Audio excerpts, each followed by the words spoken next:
ಕಾರವಾರದ ಕಾಳಿ ಸೇತುವೆ ಕುಸಿತದ ಪ್ರಕರಣಕ್ಕೆ ಸಂಬಂಧಿಸಿದಂತೆ ನದಿಗೆ ಬಿದ್ದ ಲಾರಿಯನ್ನ ಮೇಲಕ್ಕೆತ್ತುವ ಕಾರ್ಯಾಚರಣೆ 2ನೇ ದಿನವೂ ನಡೆಯಿತು. ಇತ್ತೀಚೆಗೆ ಕಾರವಾರದ ಕಾಳಿ ನದಿ ಸೇತುವೆ ಕುಸಿದು ತಮಿಳುನಾಡಿನ ಲಾರಿಯೊಂದು ನದಿಗೆ ಬಿದ್ದಿತ್ತು. ಸ್ಥಳಕ್ಕೆ ಮುಳುಗು ತಜ್ಞ ಈಶ್ವರ್ ಮಲ್ಪೆ ಆಗಮಿಸಿ ನದಿಯ ಒಳಗಿದ್ದ ಲಾರಿಗೆ ರೋಪನ್ನ ಕಟ್ಟಿದ್ರು.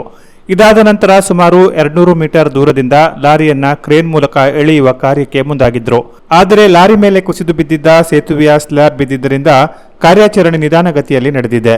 ಇನ್ನು ಘಟನಾ ಸ್ಥಳಕ್ಕೆ ಜಿಲ್ಲಾ ಉಸ್ತುವಾರಿ ಸಚಿವ ಮಂಕಾಳು ವೈದ್ಯ ಭೇಟಿ ನೀಡಿ ಪರಿಶೀಲನೆ ನಡೆಸಿದ್ದು ಕಾರ್ಯಾಚರಣೆ ಬಗ್ಗೆ ಮಾಹಿತಿ ಪಡೆದರು. ನದಿಗೆ ಬಿದ್ದ ಲಾರಿಯನ್ನ ಮೇಲಕ್ಕೆ ಎತ್ತುವ ಕಾರ್ಯ ಮಾಡಲಾಗುತ್ತಿದೆ. ಶಿರೂರಿನಲ್ಲಿ ಗಂಗಾವಳಿ ನದಿಗೆ ಬಿದ್ದ ಕೇರಳ ಮೂಲದ ಲಾರಿಯನ್ನ ಮೇಲಕ್ಕೆ ಎತ್ತುವ ಕಾರ್ಯ ನಡೆದಿದೆ ಎಂದರು. ಸೇತುವೆ ದುರಂತ ದೇವರ ಅನುಗ್ರಹದಿಂದ ಯಾರಿಗೂ ಏನೂ ಆಗಲಿಲ್ಲ. ನಾವು ದೇವರ ಹತ್ರ ಹೇಳ್ಕೊಳ್ಳೋದಷ್ಟೇ, ನಮ್ಮ ಜಿಲ್ಲೆಯಲ್ಲಿ, ರಾಜ್ಯದಲ್ಲಿ, ದೇಶದಲ್ಲಿ ಎಲ್ಲೂ ಅನಾಹುತ ಆಗೋದು ಬೇಡ, ಯಾರಿಗೂ ಕೆಟ್ಟದ್ದಾಗೋದು ಬೇಡ ಅಂದೇಳಿ ನಾವು ಹೇಳ್ಕೊಳ್ಳೋದು. ಆದ್ರೂ ದೊಡ್ಡ ದುರಂತ ದೇವರು ನಮ್ಗೆ 24 ಗಂಟೆ ಗಾಡಿಗಳು ತಿರುಗಾಡ್ತಾ ಇರೋದು, ಎಷ್ಟು ದೊಡ್ಡದು ಬ್ರಿಡ್ಜ್ ಬಿದ್ದೋಗಿದೆ, ಒಂದ್ ಕಡೆ ಬೀಳಲಿಲ್ಲ, 3-4 ಕಡೆ ಬ್ರಿಡ್ಜ್ ಬಿದ್ದೋಗಿದೆ, ಆದ್ರೂ ಏನೂ ಆಗ್ಲಿಲ್ಲ. ಒಂದೇ ಒಂದು ತಮಿಳ್ನಾಡು ಲಾರಿ ಒಂದು ಅದರೊಳಗಿರೋ ಡ್ರೈವರ್ ಬರ್ತಿದ್ದಾರೆ, ಅವರನ್ನ ನೋಡಿ ಮಾತಾಡಿಸಿ ಊರಿಗೆ ಕಳಿಸಿದ್ದೇನೆ. ಈಗ ದೇವರ ಅನುಗ್ರಹದಿಂದ ಅದನ್ನು ತೆಗಿಬೇಕು ಅನ್ನೋದು ನಾವು ಪ್ರಯತ್ನ ಮಾಡ್ತಾ ಇದ್ದಾರೆ. ಬಹಳ ಕಷ್ಟಪಡ್ತಾ ಇದ್ದಾರೆ. ತೆಗಿಬೇಕು ಅನ್ನೋದು ನಮ್ಮ ಪ್ರಯತ್ನ ಏನಾಗ್ತದೆ ಗೊತ್ತಿಲ್ಲ. ನಮ್ದು ಯಾವುದೇ ಒಂದು ನೀರು ಒಳಗಿರೋದು ಹೇಳಲಿಕ್ಕೆ ಆಗೋದಿಲ್ಲ. ನಾವು ಪ್ರಯತ್ನ ಮಾಡ್ತಾ ಇದ್ದೇವೆ, ಅದರಲ್ಲಿ 2 ಮಾತಿಲ್ಲ.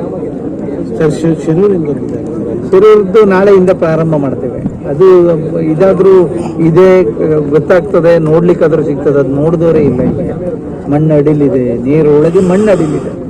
ಹಾಗಾಗಿ ಅದನ್ನು ಕ್ಲಿಯರ್ ಮಾಡೋ ಕೆಲಸ ಮಾಡ್ತೇವೆ. ಈಗಾಗಲೇ ನಾವು ನಿನ್ನೆ ಎಲ್ಲ ಪ್ಲಾನ್ ಮಾಡಿ ಈಗ ಎಲ್ಲ ಕಡೆಯಿಂದ ಬಾರ್ಜ್ ಎಲ್ಲ ತರುವುದನ್ನೆಲ್ಲ ಮಾಡಿ ಈಗ ಒಂದು ಏನು ತೆಗಿಬಹುದು ಅನ್ನುವಂಥ ಪರಿಸ್ಥಿತಿ ಬಂದ್ಬಿಟ್ಟಿದ್ದೇವೆ.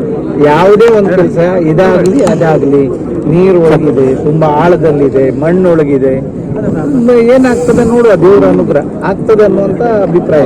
ಹೊಸ ಬ್ರಿಡ್ಜ್ ಮಾಡ್ಲೇಬೇಕು, ಈಗ ತೆರವುಗೊಳಿಸೋದು ಮಾಡ್ಲೇಬೇಕಾಗ್ತದೆ, ಇಲ್ಲಾಂದ್ರೆ ಮತ್ತೆ ಬಿದ್ದೋಗ್ತಾ ಇರೋದು. ಈಗ ಬ್ಲಾಕ್ ಮಾಡಿದ್ದಾರೆ ಬಿಡಿ, ಅದರ ಮೇಲೆ ಅದು ಬಿದ್ದೋದ್ರು ಯಾರಿಗೂ ಏನೂ ಆಗೋದಿಲ್ಲ.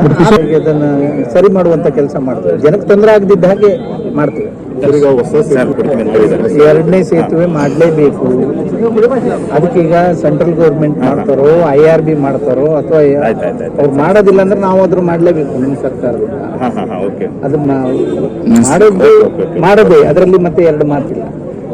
ಹೆಚ್ಚಾಗಿ ಸೆಂಟ್ರಲ್ ಗೌರ್ಮೆಂಟ್ ಇಂದ ಪ್ರತಿ ಸಲ ಹೇಳ್ತಾ ಇದ್ದೀನಿ, ಹೊಸ ಸೇತುವೆ ಮಾಡುವ ಹಾಗೆ ಹಳೆ ಸೇತುವೆ ಇಟ್ಕೊಂಡು ಮಾಡ್ತಾ ಇದ್ದಾರೆ. ಅದು ಅರ್ಧ ಡ್ಯಾಮೇಜ್ ಆಗಿದೆ ಆವಾಗಲೇ. ಈಗೂ ನಾನು ಹೇಳ್ತಾ ಇದ್ದೀನಿ, ಎಲ್ಲ ಹಳೆ ಸೇತುವೆಯನ್ನ ತೆಗೆದು ಹೊಸ ಸೇತುವೆ ಮಾಡಬೇಕು. ಯಾವುದೇ ಕಾರಣಕ್ಕೆ ಹಳೆ ಸೇತುವೆ ಮೇಲೆ ಸಂಚಾರ ಬಂದ್ ಮಾಡಬೇಕು, ಮತ್ತೆ ಹಳೆ ಸೇತುವೆ ಎಲ್ಲ ತೆಗೆದು ಹೊಸ ಸೇತುವೆ ಮಾಡುವಂತ ಕೆಲಸವನ್ನು ಮಾಡಬೇಕು. ಹೌದು, ತುಂಬಾ ದೊಡ್ಡ ಪ್ರಾಜೆಕ್ಟ್, 300 ಕೋಟಿ. ಹಾಗಾಗಿ ಏನಾಗ್ತದೆ ಗೊತ್ತಿಲ್ಲ. ನಾವು ಯಾವಾಗೂ ಆದ್ಮೇಲೆ ಹೇಳ್ಬೇಕು. ಮೊದಲೇ ಹೇಳ್ಕೊಂಡ ಕಡೆಗೆ ನಾಳೆ ಮತ್ತೆ ಪುನಃ ಕೇಳ್ತೀರಿ, ಎಲ್ಲೋ ಬ್ರಿಡ್ಜ್ ಅಂತ ಕೇಳಿದ್ರೆ ಉತ್ತರ ಇರೋದಿಲ್ಲ. Canara plus news, Karwar.